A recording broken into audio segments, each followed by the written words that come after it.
नमस्कार बच्चों, आज हम करने वाले हैं क्लास 9 का मैथ जो आपका एक्सरसाइज है 6.2 मैथ का, वो हम करने वाले हैं। उसका करने वाले हैं हम फर्स्ट क्वेश्चन। इसको किस प्रकार से करना है वो मैं आपको बताने वाला हूँ। तो चलिए शुरू करते हैं। देखो लिखा क्या गया है, इफ़ ए बी पैरेलल है सी डी के, मतलब ए बी जो है समांतर है सी डी के और सी डी जो है वो समांतर किसके है, ई एफ के। ए बी समांतर है सी डी के और सी डी समांतर है ई एफ के, दे रखा है यहाँ पे। And Y is to Z जो है वो 3:7 है, ठीक है। फाइंड करना हमें एक्स की वैल्यू फाइंड करनी है। ये एक्स की वैल्यू फाइंड करनी कैसे करेंगे, बहुत आसान तरीका है। चलिए शुरू करते हैं। देखो सबसे पहले हमने लिखते हैं क्या, गिवन। क्या लिखेंगे हम लोग, गिवन। हमें क्या क्या दिया गया है, तो गिवन दिया है। मैं हिंदी मीडियम के लिए भी लिख देता हूँ, दिया है। जो हिंदी मीडियम है वो हिंदी मीडियम के लिए कर सकते हैं। अब हमें क्या गिवन दे रखा है, देखो हमें दे रखा है ए बी पैरेलल है सी डी के, तो आप ये लिख दोगे एग्जाम्स के लिए। देखो A B parallel to C D, ठीक है, बहुत आसान है। और सी डी पैरेलल है हमारे, सी डी जो है पैरेलल है हमारे ई एफ के, यहाँ तक हो गया। इसके बाद देखो हमें दे रखा है वाई इज टू जेड जो है इक्वल टू 3, ये दे रखा है। देखो हम क्या लिखेंगे, वाई इज टू जेड जो है वो 3:7 दे रखा है। आपको हर एक एग्जाम में इस तरह से करना है, आपको पहले गिवन लिखना होता है, ठीक है। इसके बाद क्या करते हैं, इसके बाद हम क्या करेंगे, हम लेट करेंगे। क्या करेंगे, लेट, यानी लेट बी, मतलब लेट बी मतलब होता है माना की, हिंदी मीडियम के लिए माना की, ठीक है। इसके बाद हम क्या करेंगे, हम सबसे पहले मान लेते हैं ये जो वाई इज टू जेड जो दे रखा है ना, इस नंबर्स में दे रखा है, रेशो में दे रखा है, इसको हम क्या करेंगे, मानेंगे कि वाई जो है वो हम मान लेते हैं 3x है और z जो है वो मेरा 7x है। इतनी बात से में आ गया।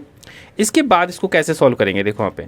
इसके बाद हम क्या करेंगे, जो हमारा देखो यहाँ पे y दिख रहा है, यहाँ पे y, ये y है ना, y के इधर मान लेते हैं कि यहाँ पे जो है एंगल 1 है। इसको मान के चलते हैं कि यहाँ पे क्या एंगल 1 है। इसका मतलब मेरा जो एंगल 1 होगा, यानी y जो होगा वो एंगल 1 के बराबर होगा, मान के चलना, क्योंकि क्यों होगा बराबर वो बताने वाला हूँ मैं आपको। तो एंगल y जो होगा एंगल 1 के बराबर होगा, और एंगल y कितना है, 3x है। एंगल y 3x है ना, तो एंगल 1 भी क्या होगा, वो भी क्या हो जाएगा, 3x हो जाएगा। किसके अनुसार होगा वो मैं लिख के देता हूँ। देखो ये होगा vertically opposite angle, vertically opposite angle.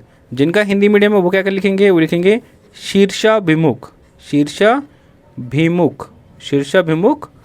कोण। अब इसका मतलब क्या होता है, देखो यहाँ पे आप देखोगे ये जो y दिख रहा है, यहाँ पे y के सामने ही देखो, यहाँ पे y के सामने ये वाला एंगल है ना, यानी ये दोनों जो एंगल है ना वो बराबर हो जाते हैं, क्योंकि आमने सामने हैं, इसलिए इनको कहते हैं वर्टिकली अपोजिट एंगल। इसलिए y जो था 3x था ना, y 3x था, तो 1 भी क्या हो गया, 3x हो गया, ठीक है। तो मैं क्या कर सकता हूँ, देखो यहाँ पे अगर ये भी 3x हो गया ना, तो मैं ये लिख सकता हूँ, देखो यहाँ पे कि जो एंगल 1 है, मेरा एंगल 1 है वो मेरे z, अगर इन दोनों को जोड़ता हूँ, एंगल 1 और एंगल z को जोड़ता हूँ, तो मेरा आएगा 180 आता है। कितना आता है, 180 डिग्री आता है। क्यों आता है, इसका भी एक रीज़न देखो। इसका रीज़न क्या होता है मेरा, ये होगा सम ऑफ को इंटीरियर, क्या लिखेंगे हम लोग, को इंटीरियर एंगल, इसके अकॉर्डिंग होता है, ठीक है। यहाँ पे जिनका हिंदी मीडियम वो क्या लिखेंगे कि अतः कोण संपूरक होते हैं। अतः कोण क्या होते हैं, संपूरक होते हैं। इसके बाद क्या करेंगे, देखो यहाँ पे एंगल 1 था ना, एंगल 1 कितना हो गया था, 3x हो गया। तो जहाँ पे एंगल 1 लिखा वहाँ पे मैं क्या लिखूँगा, 3x लिख दूँगा।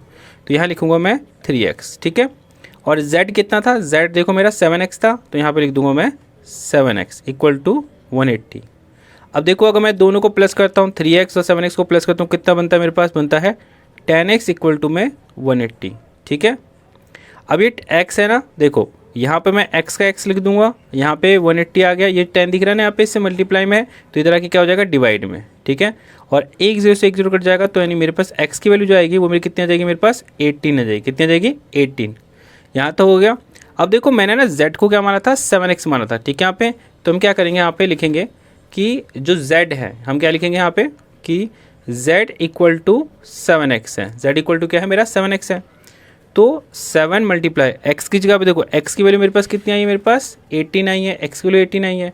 तो जहाँ पे मेरा x लिखा हुआ है ना, यहाँ पे x लिखा हुआ है ना, तो उसकी जगह मैं क्या लिख दूंगा, 18 लिख दूंगा, ठीक है। यहाँ पे फिर हम क्या करेंगे, इन दोनों को मल्टीप्लाई कर देंगे, बहुत आसान है। जिसको मल्टीप्लाई देखो दिक्कत है, देखो 7 6 कितना हो जाएगा मेरे पास, 56 हो गया, ठीक है यहाँ पे। और 56 के बाद क्या होगा, 5 कैरी हो गया, 7 7 और मेरा क्या होगा, 5 को प्लस करूँ कितना आएगा, 126। सिंपल सी बात। इसके बाद हम क्या करने को, z की वैल्यू कितने आ गया, 126 आ गया। यहाँ तक समझ में आ गया आपको। अब आपको पता होना चाहिए, देखो यहाँ पे z जब 126 आ गया ना, देखो यहाँ पे ध्यान से देखो ये ए बी और ई एफ जो है ना, ये भी मेरा पैरेलल है, क्योंकि देखो आपको पता है ए बी और सी डी पैरेलल है, ए बी और सी डी पैरेलल है, मतलब ए बी लाइन इसके पैरेलल है और सी डी लाइन इसके पैरेलल है, तो ये दोनों भी तो अपने आप ही पैरेलल हो जाएंगे ना, समांतर हो जाएंगे। तो हम लिखेंगे ए बी जो है ई एफ के समांतर है। तो मैं यहाँ पे लिख सकता हूँ कि ए बी जो है मेरा समांतर है किसके, ई एफ के। ठीक है, जब समांतर है ना, ये दोनों समांतर है, ये दोनों समांतर, इस वजह से क्या होगा कि जो एंगल x होगा वो एंगल z के बराबर हो जाएगा, यानी जो एंगल x होगा वो बराबर हो जाएगा z के। ठीक है, तो z तो कितना 126 का है, तो एंगल x भी कितना होगा 126 का हो जाएगा। तो यहाँ पे लिख दूंगा 126। तो मेरा एंगल x कितना का निकल गया, मेरे पास 126 डिग्री का निकल गया। ये हो गया आपका सॉल्यूशन। अगर कोई डाउट है आप कमेंट में पूछ सकते हैं, मैं आपको फिर से एक बार समझा दूंगा। ठीक है यहाँ पे, और अभी के लिए थैंक्स फॉर वॉचिंग।